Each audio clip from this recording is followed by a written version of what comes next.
3 അമൃത ഭാരത് ട്രെയിനുകൾ കേരളത്തിന് വേണ്ടി ഇനോഗ്രേറ്റ് ചെയ്തിരിക്കുന്നു. നന്ദി നന്ദി നന്ദി. ആ 3 ട്രെയിൻ നിറച്ച് നന്ദി വലിച്ചു വാരി കയറ്റി അദ്ദേഹത്തിന് മുൻപിൽ സമർപ്പിക്കാൻ എനിക്ക് സന്തോഷമാണ്. കാരണം എന്താണെന്നല്ലേ, കേരളം എന്ന് പറയുന്നത് വളരെ ചെറിയ ഒരു ഭൂപ്രദേശമാണ്. അതായത് 38,000 സ്ക്വയർ കിലോമീറ്റർ മാത്രമുള്ള ഒരു ഭൂപ്രദേശമാണ്. അതിൻ്റെ തന്നെ 19,000 സ്ക്വയർ കിലോമീറ്ററോളം എന്താ പറയുക, ഇറോഷൻ പ്രോൺ ആണ്. എപ്പോ വേണമെങ്കിലും മണ്ണൊലിപ്പ് ഉണ്ടാകാവുന്നതാണ്, അതായത് ഉരുൾപൊട്ടലൊക്കെ ഉണ്ടാകാവുന്നത്. അങ്ങനെയുള്ള ഈ കൊച്ചു കേരളത്തിലെ ജനസംഖ്യ കേൾക്കണ്ടേ, 3,57,00,000 കേരളത്തിലെ ജനസംഖ്യ. ഈ ജനസംഖ്യയിലെ ഒരു പറയാമല്ലോ, ഒരു 3 വയസ്സിന് മുകളിലോട്ടുള്ളവരെല്ലാം ഓരോ ദിവസവും പുറത്തു പോകേണ്ടി വരും. അതായത് ഒന്നുകിൽ നഴ്സറിയിൽ പഠിക്കാൻ, അതുമല്ലെങ്കിൽ ഫസ്റ്റ് സ്റ്റാൻഡേർഡ് മുതലുള്ള പഠനത്തിന്, അങ്ങനെ അപ്പോൾ എല്ലാവരും തന്നെ പുറത്താണ്. ഇനി നമുക്ക് നോക്കാം, വേറൊരു പ്രധാനപ്പെട്ട ഐറ്റവും കൂടി നോക്കാം. 60 കഴിഞ്ഞ ജനസംഖ്യ ഓൾ ഇന്ത്യ തലത്തിലെ 7% 2011 സെൻസസ് അനുസരിച്ച്. അതേ സമയത്ത് കേരളത്തിൽ 2011 തന്നെ 17% പേര് 60 വയസ്സ് കഴിഞ്ഞവരാണ്. അപ്പൊ അത് ഒരു 20% എത്തിയിട്ടുണ്ടാകാം. ഇപ്പൊ 2011 ശേഷം 2026 ആകുമ്പോഴേക്കും. അപ്പൊ ഇത്രയധികം 60+ പോപ്പുലേഷൻ ഉണ്ട് എന്ന് പറഞ്ഞാൽ അവർക്ക് മരുന്നും അതും ഇതും ഒക്കെയുള്ള ആവശ്യങ്ങൾക്ക് വേണ്ടി അവരും മിക്കവാറും സമയത്തൊക്കെ ഓരോ കാര്യങ്ങൾക്ക് വേണ്ടി പുറത്തേക്ക് പോകേണ്ടവരാണ്. എന്ന് വെച്ചാൽ ട്രെയിനോ ബസ്സോ, എല്ലാവർക്കും ഒന്നും സ്വന്തം കാറും ഒന്നും ഉണ്ടാവില്ല. അപ്പൊ അവര് ട്രെയിനിലും ബസ്സിലും ഒക്കെ ആയിട്ട് യാത്ര ചെയ്യേണ്ടി വരും.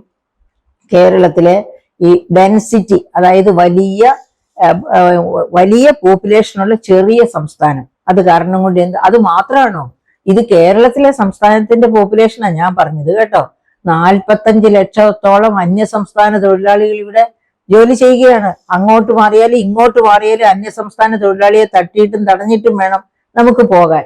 അങ്ങനെയുള്ള കേരളത്തില് 3 പുതിയ ട്രെയിനുകൾ വരുന്നു എന്ന് പറയുമ്പോൾ ഷിംജിത എന്ന് പറഞ്ഞ ആ പെൺകുട്ടി ഫയൽ ചെയ്ത കേസാണ് എൻ്റെ ഉള്ളിലേക്ക് വരുന്നത്. ദീപക് ഒരു പക്ഷേ നിരപരാധി ആയിരിക്കാം. ദീപക് ഇത്ര അധികം ആൾക്കാർ നിറഞ്ഞ്, അതായത് ഒന്ന് അനങ്ങാൻ പോലും വയ്യാത്ത, ചിലപ്പോൾ ശ്വാസം മുട്ടി മരിക്കുമെന്ന് തോന്നും ചില ബസ്സിലൊക്കെ ആൾക്കാർ കയറി നിൽക്കുന്നത് കണ്ടാല്. അത്ര കൺജസ്റ്റഡ് ആണ് ബസ്സുകളും ട്രെയിനുകളും ഒക്കെ കേരളത്തില്. ആ കൺജസ്റ്റഡ് ആയിട്ടുള്ള സിറ്റുവേഷനിൽ ചിലപ്പോൾ നിരപരാധികൾ പോലും അപരാധികളായിട്ട് മുദ്ര കുത്തപ്പെടും. അതുപോലെ തന്നെയാണ് അപരാധികൾക്ക് അപരാധം ചെയ്യുവാനുള്ള സാഹചര്യവും ഇത്തരം സങ്കീർണമായ സിറ്റുവേഷൻസ് സൃഷ്ടിക്കും. അപ്പൊ ഈ സാഹചര്യത്തിൽ ഒരുപാട് സ്ത്രീകളുണ്ട് ഇതുപോലെയുള്ള ബുദ്ധിമുട്ടുകൾ. ഈ പറയപ്പെട്ട ദീപക് തെറ്റുകാരനെന്നല്ല ഞാൻ പറയുന്നത്. അതേ സമയത്ത് ഈ ഷിംജിത പറഞ്ഞതുപോലെ തെറ്റ് അനുഭവപ്പെട്ടു എന്ന് പറയുന്നത് പോലെ യഥാർത്ഥത്തിൽ തെറ്റ് ചെയ്യുന്നവര് ധാരാളം പേര് ഇതിനകത്ത് അതിനു വേണ്ടി തള്ളി കയറുന്നവരുണ്ട്. ഇത്തരമുള്ള കൺജസ്റ്റഡ് ആയിട്ടുള്ള ട്രെയിനുകളിലും ബസ്സുകളിലും ഒക്കെ ഈ ഒറ്റ ലാക്കോട് കൂടി വന്ന് കയറുന്നവരുണ്ട്. അങ്ങനെയുള്ളവർക്കൊക്കെ ഒരു ചെറിയ അടിയാണ് ഈ 3 വന്ദേ ഭാരത് ട്രെയിനുകൾ. അതുകൊണ്ട് ബഹുമാനപ്പെട്ട പ്രധാനമന്ത്രി ഇനിയും കൂടുതൽ വന്ദേ ഭാരത് ട്രെയിനുകൾ കേരളത്തിന് നൽകി അനുഗ്രഹിക്കണമെന്നാണ് എനിക്ക് അപേക്ഷിക്കാനുള്ളത്. കാരണം ഇവിടുത്തെ സ്ത്രീകൾക്കും കുട്ടികൾക്കും അമ്മമാർക്കും ഒക്കെ യാത്ര ചെയ്യുമ്പോൾ ഭയപ്പാട് കൂടാതെ യാത്ര ചെയ്യാനുള്ള സൗകര്യം ഉണ്ടാവുക, അത് വലിയ കാര്യമാണ്.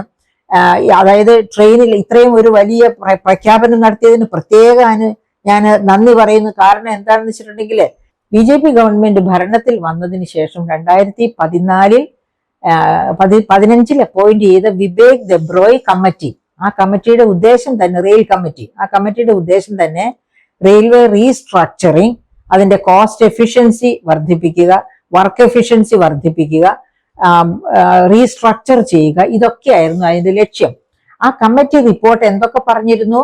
അതായത് റെയിൽവേയിൽ ആവശ്യമില്ലാത്ത അപ്പോയിന്റ്മെന്റ്സ് ഒക്കെ ഇല്ലാതെയാക്കണം, അതുപോലെ കരാർ പണികളെല്ലാം, അതായത് ക്ലീനിങ് ജോലി പോലെയുള്ള പണികളെല്ലാം പുറം കരാറായിട്ട് കൊടുക്കണം, അതുപോലെ പാൻട്രി കാർ വേണ്ട.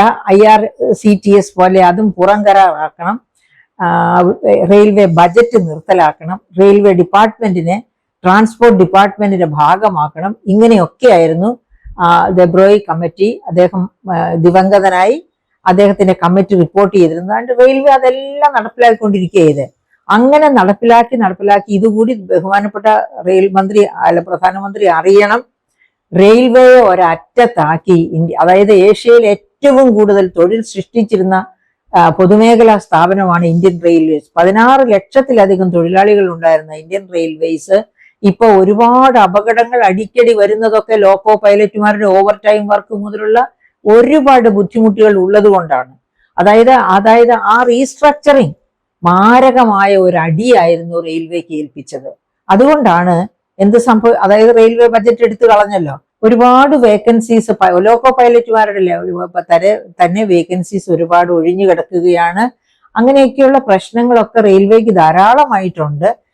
എങ്കിൽ പോലും ഇപ്പോ ഒരു പക്ഷേ ഈ വരാനിരിക്കുന്ന അതായത് ഇലക്ഷൻ ഡബിൾ എൻജിൻ സർക്കാരിനെ കൊണ്ടുവരാനുള്ള ബഹുമാനപ്പെട്ട പ്രധാനമന്ത്രിയുടെ താല്പര്യം കൊണ്ടായിരിക്കാം ഈ മൂന്ന് വന്ദേ ഭാരത് ട്രെയിനുകൾ കേരളത്തിന് സമ്മാനിച്ചത്. എങ്ങനെയാണെങ്കിലും അതിന് നമുക്ക് നന്ദി പറഞ്ഞേ പറ്റൂ. കാരണം ഞാൻ നേരത്തെ ചൂണ്ടിക്കാട്ടിയ ആ കേസ് പോലെയുള്ള അനുഭവങ്ങൾ കേരളത്തിൽ വളരെ കൂടുതലാണ്.